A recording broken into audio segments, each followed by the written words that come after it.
Hey, welcome to Davita's Stampin' Spot. It's Monday. I'm actually on at 7 o'clock. Can you believe it? I honestly can't. All right. I'm going to see if it's showing up.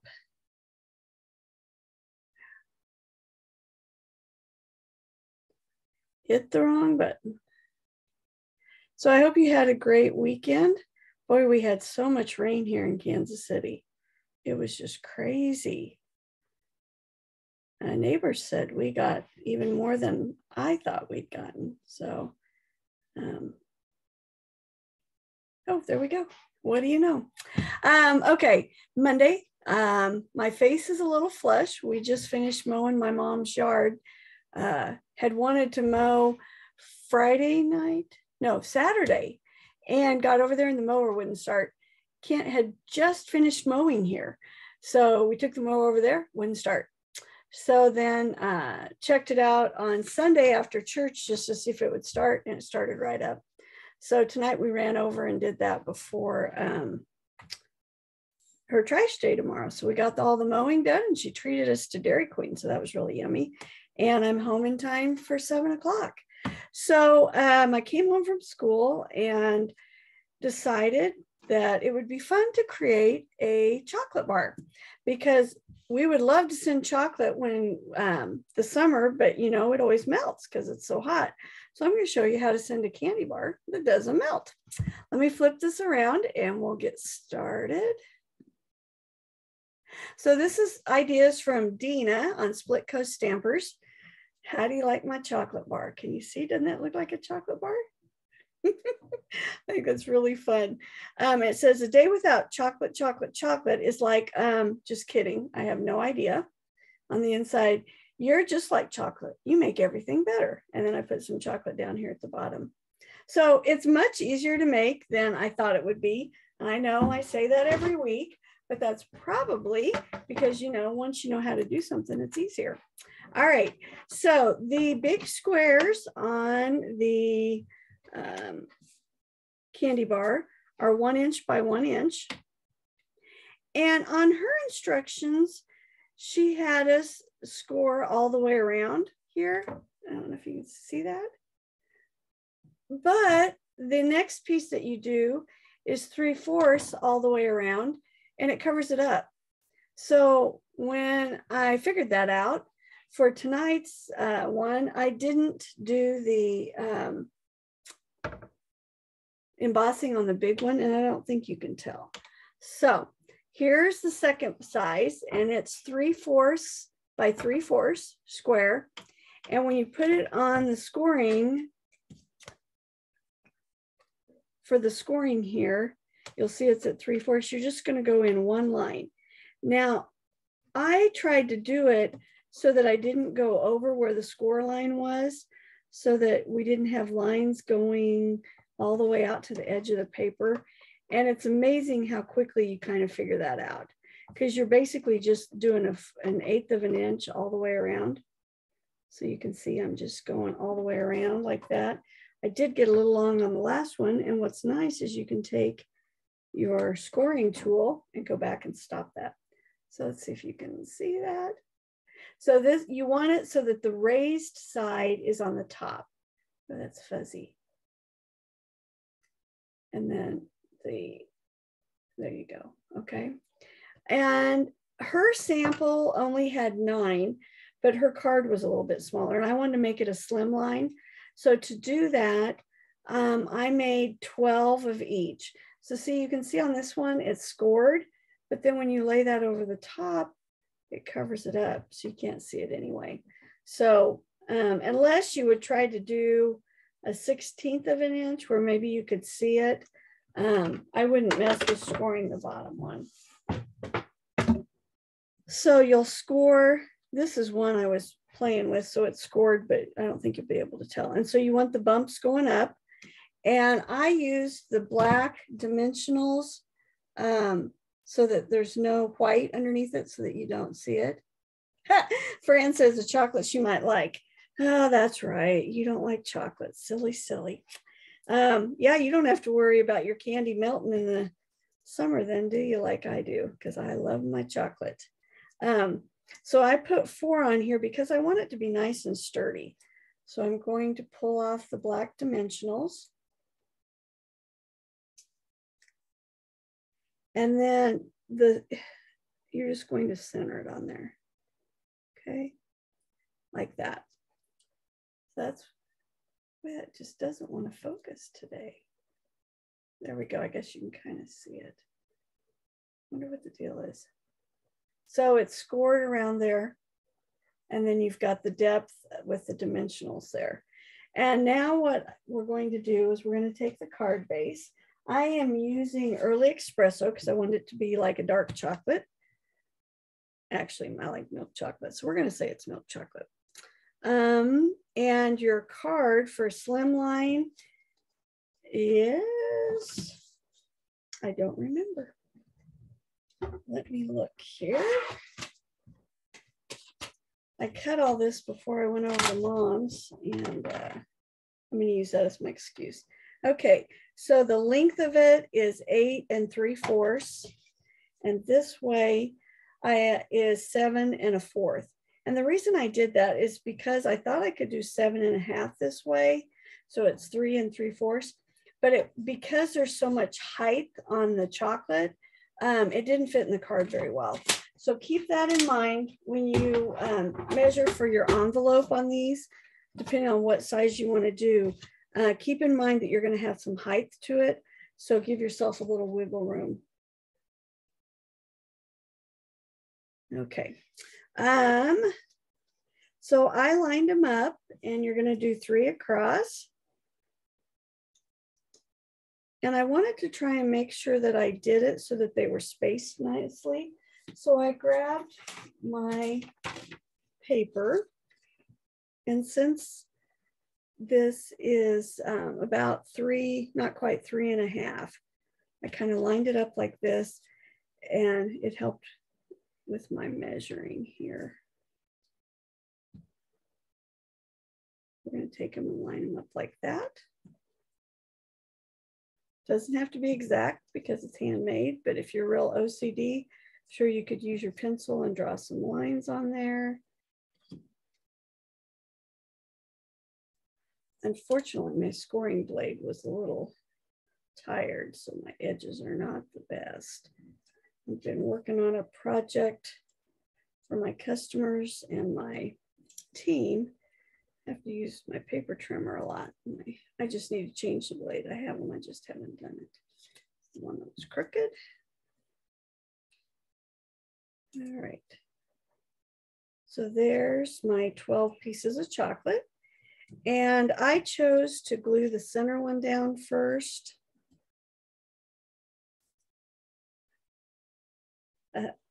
We've got stick ones coming. Okay.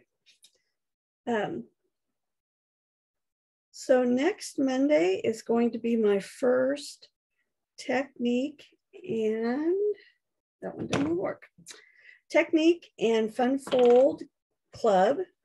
And we are going to make our own binder that will be our own reference library.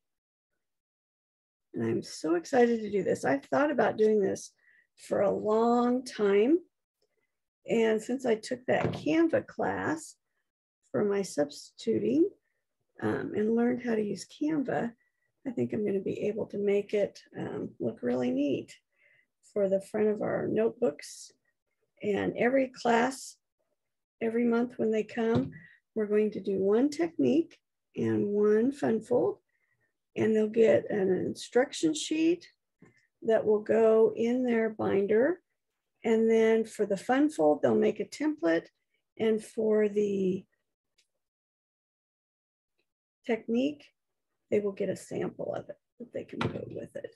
And I just think it's going to be so nice to have it all in one place, because I always think I'm going to put it all in one folder on my laptop, and then it ends up I don't get it done correctly because I get in a hurry. And then I'm also going to send them the digital instruction sheet so they can keep it on their computer at home as well. So if something would happen to the reference book, they'd have the digital format too. And then that Friday, which is Friday the 29th, I'm having my open house. And I'm going to have retired stuff for sale, a make and take. I've got a bunch of samples. I did a swap with other demonstrators. So it's really fun to see what they've created with some of the stamp sets we were able to pre-order.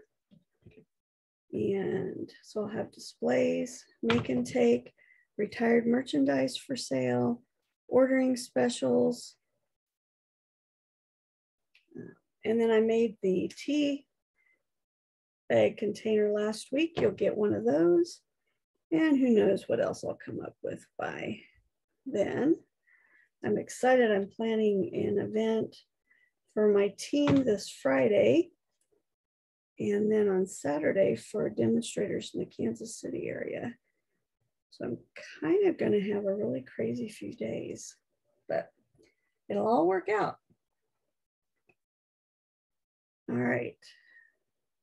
So here's my last chocolate. So there's my chocolate. I think it just really looks like a Hershey bar. I think that's cool. And I didn't burnish this really well, so I'm going to go back and do that. Then I wanted it to have that foil wrapped look that most candy bars have. And we have gold foil. So I grabbed some gold foil, and then I've got some crumb cake. And I want it to look like we ripped the candy bar open. So I'm going to tear the foil.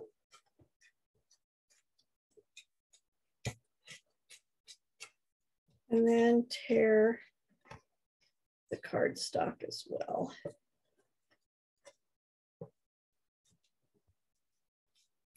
The stamp set I'm using was designed by Connie Stewart. It's her $1 million set. It's the Nothing Better Than, and it's nothing better than coffee, cookies, cocktails, or chocolate. And of course, I'm using the chocolate. So I'm just using one ink pad, and that's the Early Espresso. And I'll grab my inks here.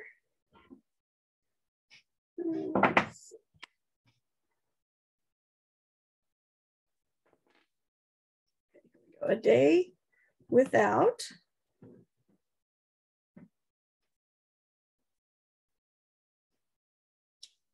And then chocolate, chocolate, chocolate. You could do just one chocolate if you wanted, but I thought it would be fun to, oops. I didn't do what I always tell you to do. Didn't put my mat underneath there. And I know I have it here because I used it when I made my sample. I've got so many piles right now. I've got stuff for the meeting on Friday, stuff for the meeting on Saturday, stuff for stamp camp that I'm already working on.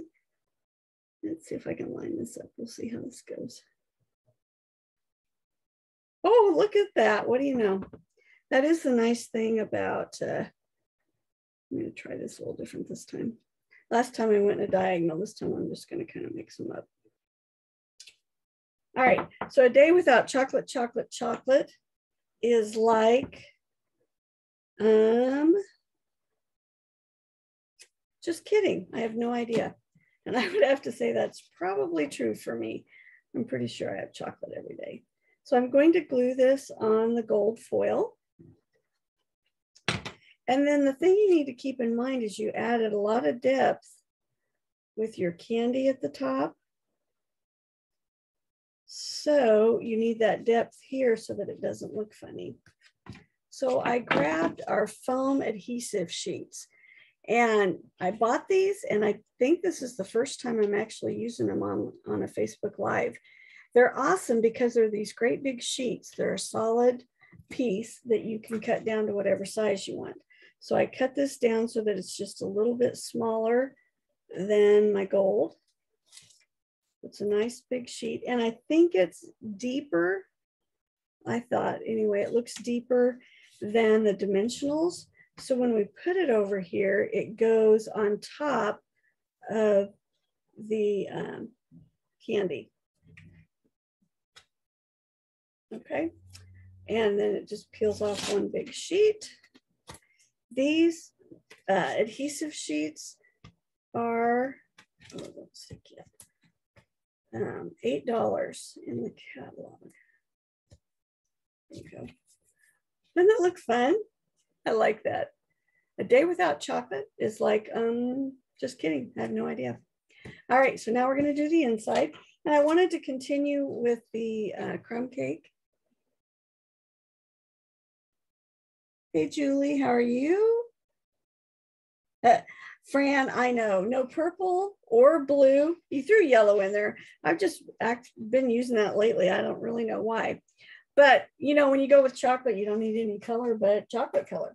All right, so for the inside, I wanted to stamp the chocolate at the bottom.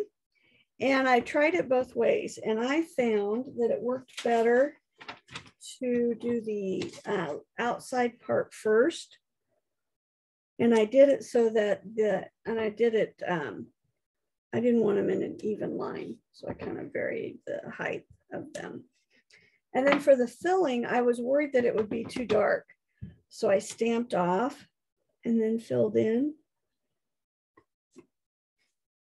And it doesn't fill exactly, and I kind of like that look. Or maybe it's just the way I'm stamping. Maybe you guys can get it to line up perfectly. For the bottom. And then there were a lot of different options. I did pull out the slim sayings because I thought you could just do enjoy if you wanted there, or you are one of a kind, kind of like a candy bar can be a one of a kind. But I thought for this one, I was going to go ahead and go with the chocolate theme. And so I'm going to say, you're just like chocolate again.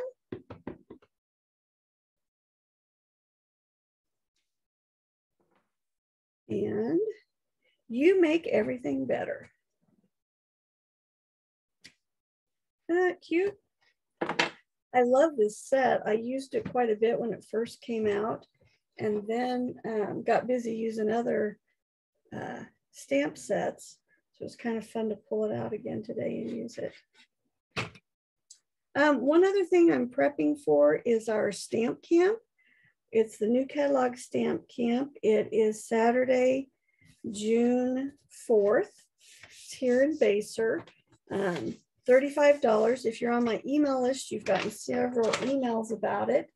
If you're not on my email list, send me a message here on Facebook and I will be happy to get that information to you. If you sign up by this Saturday, you'll get the early bird gift that Dana has already made that is super cute. And then if you're just not sure about whether you can fit it into your schedule, the very last day that you can sign up is Saturday the 28th. So you do have a little bit of time. There, I kind of gave it two-tone chocolate since I kind of messed it up. So, you know, you always have to have something on the envelope. So you could, if you had a lot of time, just stamp chocolate all across the bottom. You guys know how to stamp, so I'm not gonna make you watch me do that. But I'll just fill in one of them here. There we go. All right. And I've glued that in. And that's my idea for tonight. I want to thank Dina on Split Coast Stampers for sharing this idea. Now you can send chocolate through the mail in the heat of July and your candy bar won't melt. I don't see any other comments. So just remember, Technique Fun Fold Club starts next Monday. It's at 3:30 and then I'll be live at 7 and then Tuesday night at 7. If you don't want to join the club, you can either do the regular club, the In Color Club, the Fun Fold Club. I've emailed out all those details. If you don't want to do a club where you order, you can order just the instruction sheets and the sample and template for $10. So let me know if you'd rather do that. There are my chocolate bars for tonight. I hope you're having a great week. I will be on next Monday night at 7. We'll see you then. Have a great week.